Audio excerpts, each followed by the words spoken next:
मन कर रहा है कि मैं अपने बिहार का, अगर ऐसा कुछ व्यवस्था होता कि फैक्ट्री को ऐसे उठाइए और ले गुजरात में लगा दीजिए, ऐसे उठाता हनुमान जी कहीं से मिल जाते ना, तो सीधा संजीवनी पहाड़ से उठा करके ले राजस्थान कहीं गुजरात में रख देते, बड़ा दिल खुश हो जाता मेरा।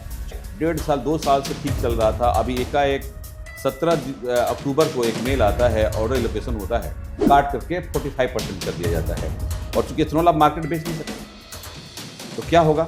नमस्कार, आप देखना शुरू कर चुके हैं लाइव सिटीज को। मेरा नाम शेख है। बिहार में विधानसभा चुनाव है, लेकिन इससे पहले हम एक बड़ी खबर आपको बता दें। बिहार में 17 इथेनॉल प्लांट यानी कि फैक्ट्रियां बंद होने की कगार पर हैं। साथ ही साथ 22,000 लोगों का रोजगार भी छिनने वाला है।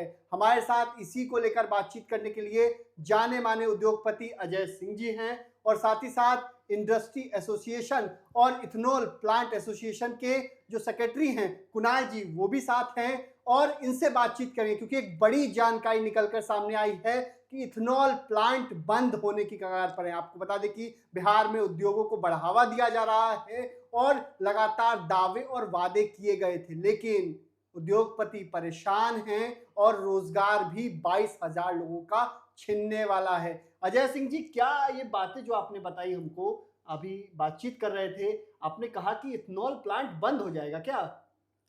अभी नवंबर महीना से तो हालात यही बना हुआ है, क्योंकि इस बार जो एलोकेशन हम लोग को मिला है नवंबर 25 से लेकर 26 अक्टूबर तक का, मात्र 50% सप्लाई का ऑर्डर मिला है सेंट्रल गवर्नमेंट से, ओएमसी से। तो हालात ये है कि कोई भी इंडस्ट्री जब तक पूरा ऑर्डर सप्लाई नहीं बिकेगा तो प्लांट कैसे चलेंगे। तो बिहार के साथ एक थोड़ा सा इस बार बेईमानी की गई है। बेईमानी की गई है बिहार के साथ? हम तो बेईमानी कहेंगे, हमारे साथ एग्रीमेंट करके, एक एग्रीमेंट करार करके, और ओएमसी कंपनियां ने हमारे साथ, हम लोग साथ धोखा देने का काम कर रही हैं। हम लोगों को पहले बोला कि आप प्लांट लगाइए, हमने प्लांट लगाया, केवल एथेनॉल ही बनाना है, वही काम कर रहे हैं। और अभी एकाएक 1.5 साल 2 साल से ठीक चल रहा था, अभी एकाएक 17 अक्टूबर को एक मेल आता है, ऑर्डर एलोकेशन होता है, उसमें सारे बिहार के 17 प्लांट से सभी प्लांट का ऑर्डर काट करके 45% कर दिया जाता है, और चूंकि इथेनॉल आप मार्केट बेच नहीं सकते तो क्या होगा। आपको कोई भी फैक्ट्री 6 महीना कैसे चलेगी। 6 महीना बंद कर दो, कोई भी एम्प्लॉई क्या 6 महीना काम करेगा, 6 महीना घर बैठेगा। कोई बैंक का इंटरेस्ट, बैंक कहेगा कि नहीं 6 महीने के इंटरेस्ट मत दीजिए, माफ कर दे रहे हैं। कोई भी प्लांट नहीं चल सकता, सस्टेन नहीं करेगा तो प्लांट बंद ही हो जाएंगे, कोई स्थिति नहीं है। हम लोग पूरे प्रयास कर रहे हैं कैसे क्या हो, सरकार से बात कर रहे हैं, बहुत दिक्कत, तकलीफ में, बहुत तकलीफ में हम लोग आ गए हैं इस बात को लेकर के। नहीं, आप लोगों ने फैक्ट्रियां लगाई 2022 में, सरकार की पॉलिसी आई, इथेनॉल प्लांट की 200 से 500 करोड़ तक का इन्वेस्टमेंट अलग अलग उद्योगपतियों ने किया, और आज की क्या स्थिति है? कुछ मुनाफा हुआ या अब नुकसान होने वाला है? नहीं, अभी तो हम लोग फैक्ट्री चालू ही किए थे, मुनाफा तो अभी नहीं हो पा रहा है। अभी चूँकि जब हम लोग फैक्ट्री लगाए थे तो उस समय मक्का किसानों को फ़ायदा पहुँचाना था। तो मक्का हम लोग लेते थे, उसमें मक्का जब फैक्ट्री लगा रहे थे तो उसमें मक्का ₹14 था। जिस समय प्लांट चालू किए तब मक्का ₹25-26 तक आया, किसानों को फ़ायदा हुआ। अभी हम लोग किसान का अब कमाने का हम लोग उस टाइमिंग था कि अब आएगा। लेकिन जब हम लोग कमाने का समय आया तब हुआ कि अब आपको प्लांट बंद करना पड़ेगा। स्थिति बन गई कि देश में जो भी फैक्ट्रियाँ हैं, हम ही लोग केवल बिहार ही नहीं, और भी स्टेट की प्रॉब्लम हुई है। लेकिन हम लोग खैर बिहार की बात करते हैं। बिहार के को बहुत जो है ना नज़रदार किया गया है। ओएमसीओ ने हम लोग के साथ बहुत गलत किया, चूँकि बिहार में और कुछ था नहीं। गलत किया है? बड़ा आरोप लगा रहे हैं। अब बिहार में क्या है? बिहार में उद्योग के मामले में एथेनॉल के अलावा क्या था? अरे, बहुत बिहार उत्साह सरकार था। कह रही है ना कि आगे बढ़ा रहे हैं हम। केंद्र सरकार भी कह रही है कि उद्योग धंधे लगेंगे बिहार में, आइए जमीन भी 1 रुपया में दे देंगे। स्वागत करते हैं उनके इस प्रस्ताव का। लेकिन अगर हम लोग भी एथेनॉल प्लांट लगाए थे, सरकार ने ही कहा था प्लांट लगाने के लिए, और प्लांट लगा देने के बाद अगर आप सप्लाई का ऑर्डर नहीं देते हैं, मुँह मोड़ लेते हैं, तो फिर कौन फैक्ट्री लगाएगा? हम लोग तो नहीं सोच रहे हैं। मेरे को तो मन कर रहा है कि मैं अपने बिहार का, अगर ऐसा कुछ व्यवस्था होता कि फैक्ट्री को ऐसे उठाइए और ले गुजरात में लगा दीजिए, तो मैं सीधा वही काम करता। ऐसे उठाता, हनुमान जी कहीं से मिल जाते ना, तो सीधा संजीवनी पहाड़ से उठा करके ले राजस्थान कहीं गुजरात में रख देते, तो बड़ा दिल खुश हो जाता मेरा, क्योंकि वहाँ 100% लोकेशन मिल मतलब जाता बिहार मुझे। से भागने की कगार पर हैं आप लोग? क्योंकि देखिए क्या है ना, बिहार के बारे में इंडस्ट्रियों को थोड़ा-सा हम लोग को तो तकलीफ़ है, बहुत तकलीफ़ हुआ है, भागने के कगार पे क्या कहूँ। जब हम पैसा लगा करके, पैसा हमें देना है बैंक को, ईएमआई हमें देना है, एम्प्लॉयी को सैलरी हमें देना है, बहुत दबाव है, बहुत ज़िम्मेदारी रहती है। तो बहुत रिस्क लेके हम लोग बिहार में इंडस्ट्री लगाए थे और बहुत दुःख भी झेले, बहुत गाली भी खाए, बहुत धमकियाँ भी मिली, उसके बावजूद सरकार भी अगर इस तरह से कर रहा है, तो बहुत तकलीफ़ है। बिहार सरकार कोशिश कर रही है, हम लोग सबसे मिले हैं, गए भी हैं मिलने के लिए, सेक्रेटरी साहब ने आश्वासन दिया, सम्राट चौधरी जी ने आश्वासन दिया कि नहीं आपको हम लोग कराएँगे, हम लोग बात कर रहे हैं। लेकिन अभी तक कुछ नहीं हुआ। आज 30 तारीख में बैठे हैं हम लोग, 1 तारीख से सप्लाई चालू हो जाएगा और हमारे फैक्ट्री का ऑर्डर जो है 13 नवंबर तक का है। 14 नवंबर से फैक्ट्री बंद हो जाएगी। 14 नवंबर से मतलब जिस दिन नतीजे आएंगे उस दिन से फैक्ट्री बंद कर देंगे। बंद कर देंगे। फिर वो 10 दिन के लिए फिर हम दिसंबर में चालू करेंगे, क्योंकि दिसंबर महीना में 10 दिन का ऑर्डर है, जनवरी में 10 दिन का ऑर्डर है, तो ऐसे चला भी नहीं सकते। पेट्रोलियम प्रोडक्ट है और मार्केट में बिक नहीं स्टाफ सकता। रहेगा क्या 10 दिन के लिए? वही तो प्रॉब्लम है। सारे स्टाफ मायूस हैं, सब लोग चिंतित हैं। हमारे फैक्ट्री में प्रत्यक्ष अप्रत्यक्ष लोग 2000 लोग जुड़े हुए हैं। मतलब 1000 लोग नौकरी करते हैं और अप्रत्यक्ष तौर पे उसमें ट्रांसपोर्टर हैं, ट्रक ड्राइवर्स हैं, लेबर्स हैं, वर्कर्स, 2000 लोग जुड़े हुए हैं, काम करते हैं। कितनी परिवार जुड़ी हुई है, सबके चेहरे पे मायूसी आ गई है कि हम क्या करें, बहुत तकलीफ में आ गए हैं। अब बहुत उम्मीद, अब आगे फ्यूचर नहीं दिख रहा है कि क्या करना है, कहाँ जाना है। हम लोग कोर्ट भी तैयारी करें, कोर्ट जाएं, कहाँ जाएं, कुछ एक सामने अंधेरा सा दिख रहा है, डार्क, कि क्या करें, किसके पास जाएं। इतने पैसा लगा करके दरवाजे दर भटकना, तो ये बिहार में ही संभव है। हमें तो नहीं लगता कि जो है, बहुत बहुत तकलीफ मायूस है, हो बहुत मायूसी है, अंदर से बहुत दुखी है दिल। बहुत मेहनत से प्लांट लगाया हम लोगों ने, बहुत रिस्क लिया था बिहार में, लेकिन अभी थोड़ा डर लग रहा है। डर लग रहा है, बड़ी बात कही है। उद्योगपति हैं, जाने माने उद्योगपति हैं अजय सिंह जी, बीजेपी से भी ताल्लुक रखते हैं, बीजेपी के नेता भी हैं, लेकिन उद्योगपति के भावना से इन्होंने साफ साफ पोल खोल दिए और बता दिया है कि डर लग रहा है। अब तो ऐसा मन होता है कि अगर संभव हो तो फैक्ट्री उठा के गुजरात ले जाएं, किसी दूसरे प्रदेश ले जाएं, लेकिन बिहार में उद्योग लगाने का अब मन कोशिश में भी नहीं कर, दूसरा उद्योग नहीं लग पाएगा।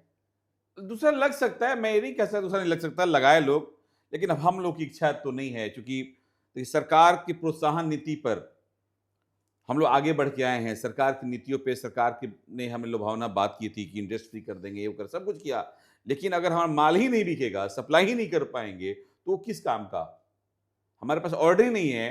अब स्थिति समझिए, स्थिति समझिए कि दिक्कत कहाँ कहाँ है। बिहार में जो हम लोग का एग्रीमेंट साइन हुआ, वो कहा गया डेडिकेटेड एथनॉल प्लांट, डीईपीज, मतलब कि भारत सरकार ने एक स्कीम निकाला कि स्पेशली आपको जो प्लांट लगाना है एथनॉल बनाने के लिए ही लगाना है, आपको दूसरा कुछ नहीं बनाना, आपको कुछ दूसरे को बेच भी नहीं सकते, केवल एथनॉल ही बनाना है। अब दूसरा कोई बना भी नहीं रहे। बिहार में लीकर अलाउ नहीं है, शराब बंदी है, तो डिस्टलरी भी नहीं चला सकते आप, ये भी नहीं बना सकते, लाइसेंस भी नहीं है हमारे पास। और एथनॉल प्लांट लगाने के डेटेड होने के बाद अगर मार्केट में नहीं बिकेगा तो हम क्या करेंगे? हमारा बंद के अलावा कोई ऑप्शन है क्या? कोई ऑप्शन नहीं है। अगर सरकार हम लोग को ध्यान नहीं दी, बिहार सरकार हम लोग को मदद नहीं किया, तो हम लोग कोई ध्यान नहीं। बिहार सरकार आवाज उठाएगी, जबरदस्त केंद्र सरकार से बात करेगी तो ही हुआ। तो उन लोगों ने तो अपना पत्ता खोल दिया। बिहार में अभी चुनाव भी हैं।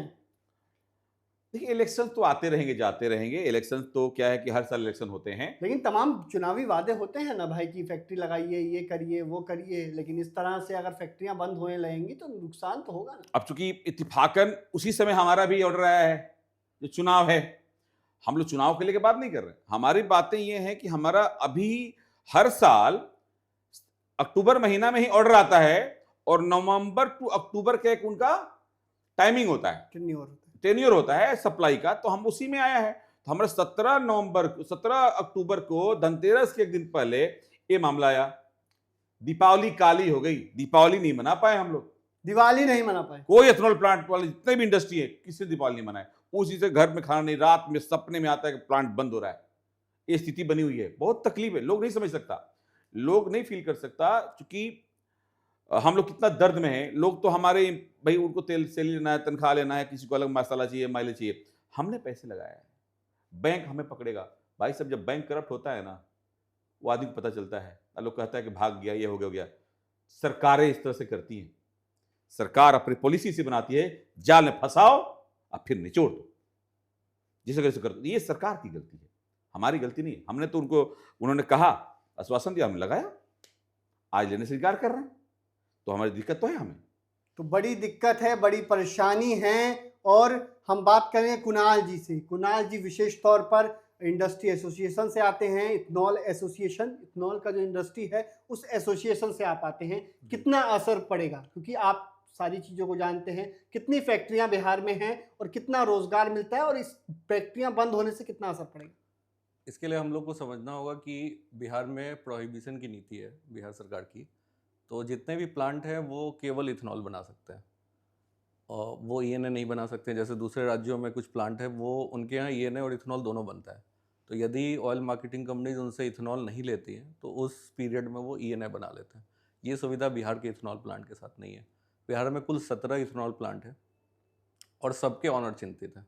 आज के समय सबके मालिक चिंतित हैं कि क्या होगा हमारी फैक्ट्री का, हम कितने दिन प्रोडक्शन करेंगे, स्टाफ को कैसे पेमेंट करेंगे, बैंक की ईएमआई कैसे जाएगी। तो ये चिंता आपको सर के बातों में भी दिखी और कमोबेश यही आप किसी भी इथेनॉल प्लांट के मालिक से बात करेंगे तो वो आपको यही बताएंगे। यहाँ पे कमी क्या रही है कि केंद्र सरकार की पेट्रोलियम मिनिस्ट्री के अंदर में ऑयल मार्केटिंग कंपनी जाती हैं, IOCL, BPCL, HPCL, उनकी एक नीति रही है वर्षों में। उसमें वो जिनसे अनुबंध करते हैं सबसे पहले उनसे इथेनॉल लेते हैं, फिर बाकी प्लांट जिनके साथ कोई अनुबंध नहीं है उनसे इथेनॉल लेते हैं। परंतु इस बार के टेंडर में उन्होंने इस प्रक्रिया को बदल दिया है, जो कि इनके साथ जो एग्रीमेंट है, जो भी अनुबंध हुआ है इन कंपनियों के साथ, उसका उल्लंघन भी है। तो इन कानून का भी उल्लंघन किया है उन्होंने, एकदम से प्रक्रिया को बदला है बिना पूर्व में सहमति लिए हुए। इसका रिजल्ट ये हुआ है कि जो टोटल इनकी प्लांट की कैपेसिटी है, अगर जैसे इनका प्लांट दिन में 1 लाख लीटर बना पाता है तो औसत में इनसे मात्र 40% के बराबर का ऑर्डर मिला है इनको।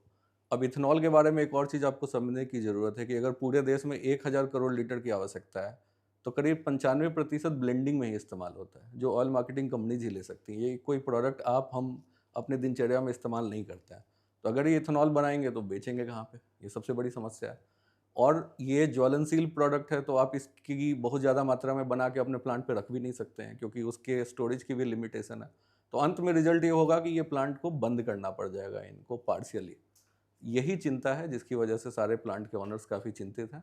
कितना रोजगार मिलता है इन प्लांटों से? कितने एक प्लांट में प्रत्यक्ष रूप से 250 लोग, 250 से 300 लोग रहते हैं और अप्रत्यक्ष रूप से जो ड्राइवर होते हैं, जो मक्का लेके आते हैं प्लांट पे, जो ड्राइवर होते हैं जो इथेनॉल किसान को, उसान सबको लेके किसान कितने जो लोगों को मक्का उगाते हैं, तो आप मान के चलिए 2500 से 3000 लोग एक प्लांट से पोषित होते हैं। मैं परिवार की बात कर रहा हूँ, फिर उस परिवार में और सदस्य होते हैं।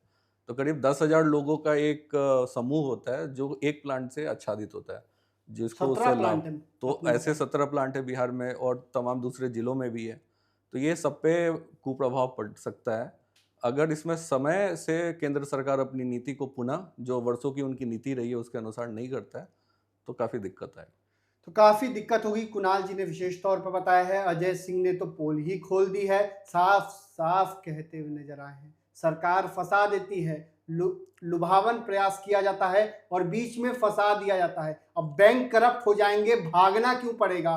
तो काफी परेशान हैं, उद्योगपति हैं अजय सिंह। ऐसे ही तमाम जो 17 प्लांट के उद्योगपति हैं वो परेशान हैं, वो सोच रहे हैं, माथा पीट रहे हैं कि क्या करे सरकार, कुछ कर ले, नहीं तो बंद हो जाएगी फैक्ट्री और कर्मचारी कहाँ जाएंगे। दिवाली भी नहीं मना पाए हैं, धनतेरस के अगले दिन ही लेटर पहुंच जाता है जिसमें फेरबदल कर दिया जाता है, जिसके बाद तो ऐसी मायूसी छाई है कि सीने में दर्द है और क्या कहा जाए। तो आगे देखना होगा, फैक्ट्रियां बंद होने की कगार पर हैं। अब भी अगर सरकार ने फैसला नहीं लिया तो करीब 22 से 25 हजार लोगों का रोजगार छिन जाएगा।